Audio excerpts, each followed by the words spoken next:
정치톡 시작합니다. 흔히 원조 친노라고 꼽히는데 유인태 전 국회 사무총장, 국회의원도 3선을 지냈고 노무현 대통령 시절에 청와대 정무수석도 지냈죠. 추인태 전 사무총장이 추미애에 대해서 직격탄을 날렸습니다. 추인태 전 사무총장은 지난달에도 한 언론 인터뷰에서 문재인 정부 전체에 대한 실정에 대해서 얘기를 했죠. 아주 비판적인 얘기를 했는데 제가 그때도 소개를 해드렸지만 오늘 또 소개를 해드리는 이유는 원조 친노라고 부르는 건 좀 맞지 않다. 사실은 민주당의 원로다. 추인태 사무총장은 사실은 지난 1974년 대학 시절이었죠. 박정희 대통령 시절에 민청학년 사건, 반체제 사건입니다. 거기에서 사형 선고를 받았던 사람입니다. 사형 선고를 받고도 웃었다고 해서 화제가 됐습니다. 그 이후에 얘기가 이게 무슨 사형을 받을 일이냐. 동대문 경찰서에서 뺨 두세 차례 맞으면 끝날 일이다. 이런 얘기를 했습니다. 거기에 저는 동의하지는 않지만 어쨌든 사형까지 받을 일은 아니었는데 그 본질을 꿰뚫어서 웃었다라는 얘기는 재밌는 얘기입니다. 노무현 대통령 시절에 정무수석을 지냈죠. 사실은 운동권으로 치면 원조격인데 노무현 대통령 시절에도 아주 직언을 서슴지 않아서 노무현 대통령이 역정을 내기도 했다는 뒷얘기가 있습니다. 노무현 대통령 이런 얘기요. 나는 서울대학을 나오지 않아서 잘 모르겠다 라면서 좀 역정을 냈다 이런 얘기들도 나옵니다. 제가 이렇게 말씀을 드리는 이유는 유인태 전 총장 같은 경우에는 합리적이고 여유를 가지고 있고 지금 문재인 정부가 보여주고 있는 실정에 대해서 따끔하게 이렇게 얘기하는 게 설득력이 있는 이유는 이분은 적어도 친문, 친노 이렇게 팬덤 정치에 의존해 오지 않았고 팬덤 정치의 폐해를 언제나 이야기를 했고요. 상식적이고 합리적인 선에서 생각하고 정치 행동을 했다. 그래서 나름대로 존경을 받는 분이다. 이렇게 보입니다.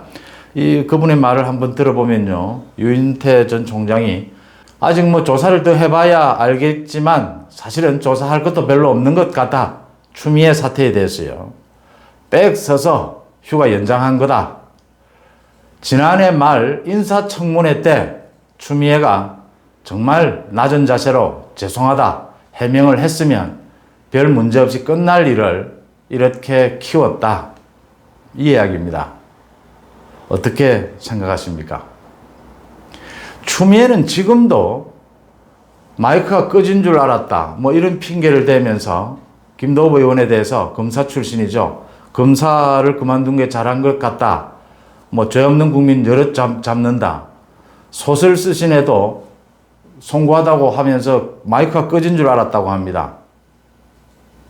마이크가 안 꺼졌다는 거 추미애가 더 잘 알고 있습니다. 자기가 하고 싶은 말을 참지를 못하는 겁니다.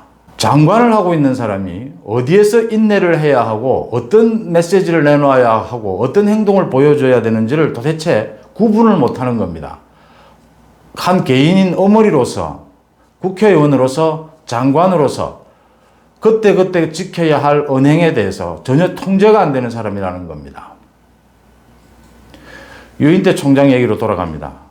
이 사건은 누군가 제보가 있었던 것 아닌가? 그러면 추미애가 인사청문회 때부터 낮은 자세로 해명했더라면 논란이 되지 않았을 것이다. 이게 무슨 말씀인고 하면요. 지금 문재인 정부에서는 추미애 아들의 황제 군복무 의혹에 대해서 배후가 있었다. 배후는 국민의힘입니다. 해서 조정을 해서 정략적으로 이걸 이용하고 있다 이런 얘기를 하는데 제보는 기자들도 그렇고 검찰, 경찰, 정치권 다 제보를 받죠. 그 제보가 어떤 의도를 가지고 있고 그 제보를 어떻게 활용하느냐라는 건 부차적인 문제입니다. 저도 오랫동안 기자 생활을 하면서 많은 제보를 받았습니다. 중요한 건 팩트입니다.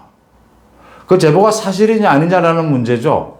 그 문제를 먼저 풀고 나야 그 다음 업무가 있고 어떻게 활용했느냐라는 얘기가 나올 수 있는 겁니다. 추미애 아들이 군대에 왔다는 사실부터 그 군부대 전체가 알았다는 것 아닙니까? 다 사병들이 알고 있었다는 것 아닙니까? 당시 SNS 상에서 우리 어머니도 추미애였으면 좋겠다. 그래서 전국의 어머니들이 분노한 것 아닙니까? 이 엄마가 추미애가 아니어서, 장관이 아니어서 미안하다는 거 아닙니까? 불법이냐 위법이냐를 떠나서 이게 백이 아니면 이런 일이 있을 수 있느냐? 불법이 아니라고 하더라도 그게 부당했다면 고개를 숙이는 것이 정치하는 사람, 장관을 하겠다는 사람의 기본이다라는 이런 얘기입니다, 지금. 그 다음에 다른 사병들이 느꼈을 아픈 애를 군대 보내고 어머니가 느꼈을 아픔도 있었겠죠. 그렇지만 다른 사병의 입장에서도 생각해보는 그 여유를 가지지 못한다는 게 아쉽다라고 말씀을 했는데, 유인태 전 총장이 그 말은 정치인으로서 기본이 되어 있지 않다, 이 얘기입니다. 추미애 장관은 또 어제 어느 언론 인터뷰에서 휴가 때 아이에게 밥 한 번 해주지 못했는데 정말 미안한데 이런 논란이 돼서 더 아프다 했습니다. 당대표에서 너무 바빠서 밥도 못 해줬다는 거겠죠. 아들에게, 휴가 나온 아들에게. 뭐 어머니의 마음으로 충분히 그럴 수 있다고 봅니다. 중요한 것은요, 어머니의 마음과 당대표인 국회의원의 마음은 위치가 다른 겁니다.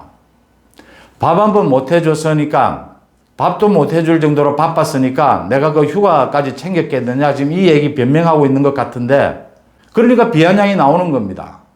그렇게 밥 못 해준 것이 가슴에 걸리면 장관 당장 그만두고 가서 매일 밥이나 해줘라, 그 얘기가 나오는 거죠. 유인태 전 총장요, 지난달에도 한 언론사 인터뷰에서 문재인 정부의 실정에 대해서 직격탄을 날렸습니다. 추미애 사태를 주로 얘기하면서요, 법무부 장관 임명 자체가 잘못됐다. 애초에 검찰 출신, 합리적인 검찰 출신으로 앉히는 게 좋았다. 그리고 문재인 대통령의 직격탄을 날립니다.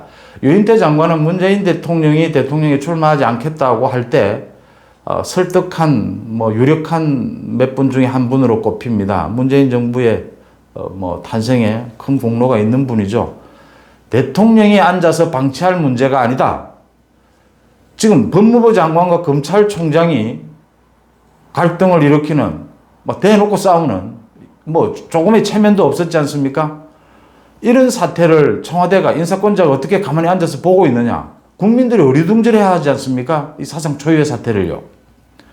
대통령이 불러서 문제를 해결했어야 된다. 해결해야 한다. 라고 지적을 했습니다. 유인태 총장의 얘기는 지난달에도 계속 이어졌습니다.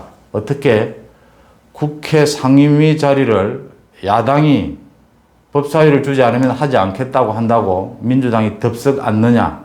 그런 쪼다가 어디에 있느냐. 민주주의 국회에서 그런 국회 운영으로 어떻게 야당의 협치를 바라겠느냐. 유인태 전 총장의 말 중에 가장 들어볼 만한 말이 이겁니다. 문바들에게 끌려다니는 정치, 그러면 당도 정권도 미래가 없다고 했습니다. 이렇게 실정을 가면 안 된다. 이 모든 부담은 국민이 짓게 된다. 그럼 결국 문재인 정부는 실패한다라는 얘기입니다. 노선을 바꾸라는 겁니다. 지금부터 잘못된 것은 지금이라도 고쳐야 된다라는 겁니다. 그 얘기가 귀에 들리지 않으면 도리가 없는 겁니다. 정치통 마칩니다.